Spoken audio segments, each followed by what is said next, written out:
আমাদের যেই মানে ডালিমটা ধরেছিল সেই ডালিমটা পাড়ার পরবর্তীতেই এই যে ডালিমগুলো নতুন দুইটা হয়েছে সেই দুইটা ডালিম হয়ে যায়। হ্যালো, আশা করি সকলেই ভালো আছেন। দেশে বাইরে থেকে যারা আমার ভিডিও দেখছেন তাদেরকে জানাই আন্তরিক শুভেচ্ছা অভিনন্দন। তো আজকে চলে এসেছি আরেকটা নতুন ভিডিও নিয়ে। সেটা হলো আমাদের ছাদ বাগানে যে মানে একটি ডালিম গাছ ছিল এই পাশটায়। এখন বর্তমানে আমরা ছাদের ওই আপনাদের মোটামুটি আমি দেখাই, মানে আগের ভিডিওতে দেখিয়েছি যে কোন পাশে আমার ডালিম গাছটা আছে।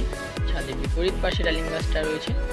এই ছাদের বিপরীত পাশের ডালিম গাছটা দেখানোর আগে আমি ছাদ বাগানের প্রত্যেকটা ভিডিওতে আমি সবগুলো গাছ আগে দেখিয়ে নিই, মানে গাছের নর্মালি যে অবস্থাগুলো সবগুলো গাছে। তবে সর্বপ্রথম যে গাছটা দেখাবো সেটা হলো আমাদের বাড়ি যে এইদিকে একটা টগর ফুলের গাছ রয়েছে। এই গাছটার পাতাগুলো আস্তে আস্তে হলুদ হতে আসছে, মনে হয় সম্ভবত এই গাছটার বয়স হয়েছে দেখে। এবং গাছটার ভিতরে ঠিকমতো 2-3 দিন প্রচুর পরিমাণ রোদ। আজকে একটু রোদটা কম, আকাশের অবস্থা আজকে একটু মানে মেঘলা টাইপের,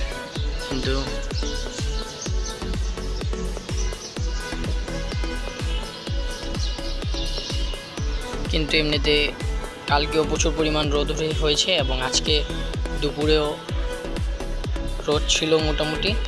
এই রোদের কারণে গাছপালার সবগুলো গাছের গোড়া পুরো শুকিয়ে মাটি পুরো একদম, যদি দেখাই সবগুলো গাছেই জল দিতে হবে বেশি করে, যেহেতু 2 দিন ধরে কোনো গাছেই জল দেওয়া হয় না। এই গাছগুলো শুধু যেহেতু আজকে একটু রোদটা কম, এই কারণে এই গাছগুলোতে মানে ঠিকভাবে বোঝা যাচ্ছে না। আর এমনিতে কালকে মনে হয় সম্ভবত একটু হালকা পরিমাণে জল দেওয়া হয়েছিল গাছগুলোতে, এই কারণে শুধু গাছগুলো ভালো দেখাচ্ছে। এই গাছগুলোর মধ্যে এই গাছটার ফুলটার নাম আমি এখনো জানি না। এই গাছটা এটাকে হয়তোবা কাঠ জাতীয়, তবে এই গাছটার নাম আপনারা যারা জানেন ভিডিওগুলো দেখেন তারা অবশ্যই কমেন্ট করে জানাবেন। আর যারা ভিডিওগুলো দেখেন অবশ্যই কমেন্ট করবেন, তাহলে মানে আমার নিজের কাছে ভালো লাগে।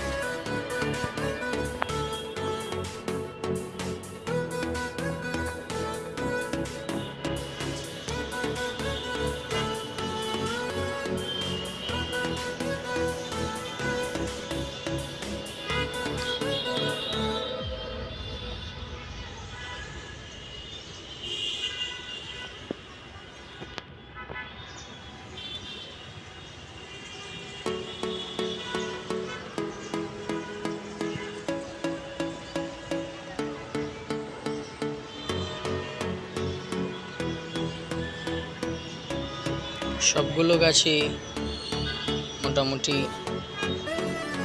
ভালো অবস্থা। শুধু ওই পাশে ছাদের ওই পাশে একটা টগর গাছ রয়েছে, ওই গাছটায় ফুল একটু কম হয়, মানে গাছটা একটু হালকা পাতাগুলো হলুদ হয়ে যাচ্ছে।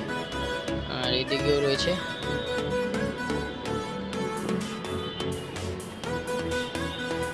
এই রক্তজবা গাছটা এখন বর্তমানে প্রায় মোটামুটি অনেকগুলো কলি আসছে, প্রত্যেকটা ডালে কলি আসছে।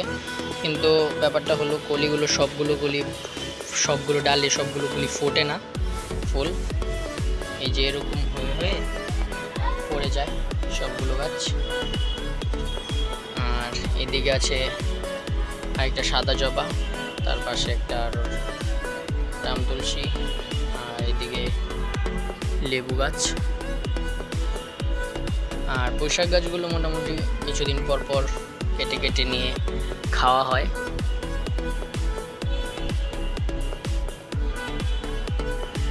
এই যে লাল রঙের বৈশাখগুলো, লাল জাত, আর এটা হলো একটা সাদা জাত।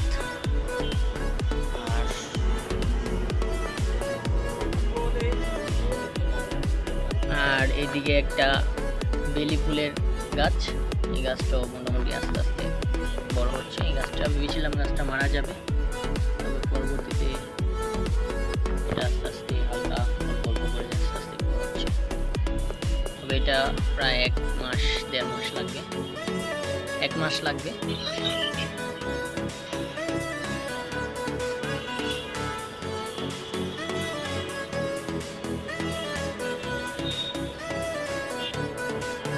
আর এই গাছগুলো তো প্রত্যেকটা গাছে এখন অল্প অল্প করে সবগুলো গাছে একটু জল দিয়ে দিব।